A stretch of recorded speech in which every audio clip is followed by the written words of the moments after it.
Bien sûr, pas d'accueil public parce que nous sommes contraints de respecter, j'ai envie de dire, la situation sanitaire. Et puis nous sommes complètement responsables et avec tout ce qui peut aider à ce que les choses s'améliorent. Mais néanmoins, nous sommes aussi très engagés à ce que la culture ne meure pas. Donc pour nous, c'est important que le FIFAC se fasse, parce que c'est une façon de, bien que, dit-on, la culture ne serait pas essentielle, il me semble qu'elle est nécessaire, en tout cas dans une région, sur un territoire comme Saint-Laurent-du-Maroni, sur un territoire comme la Guyane, et puis parler d'Amazonie, Caraïbes, je pense que toute cette grande région a besoin de respiration, a besoin de parler au monde, a besoin de respirer avec le monde. Et donc,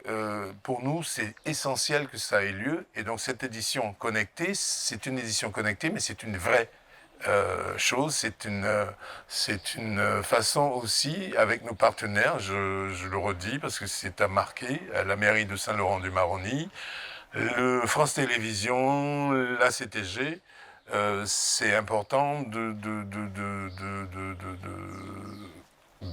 noter cette volonté de faire exister la culture malgré tout.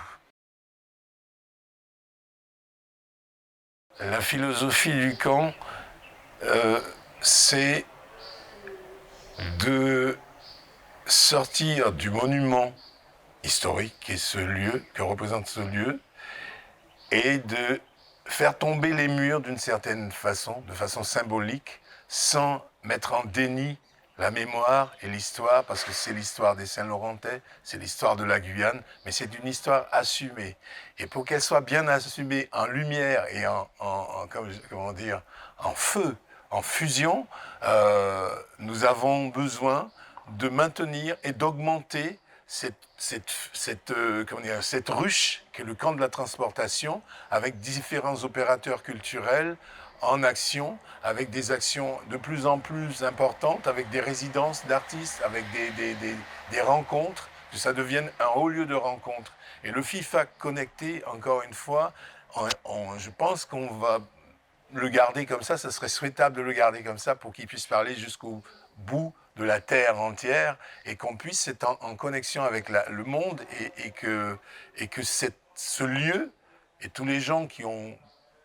souffert dans ce lieu puissent eux-mêmes, toutes ces âmes puissent circuler et se libérer, être libérées. J'ai envie de dire ça parce que c'est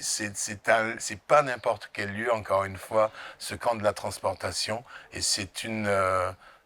grande chose que d'avoir un festival de cette qualité, de cette facture au camp de la transportation à Saint-Laurent-du-Maroni.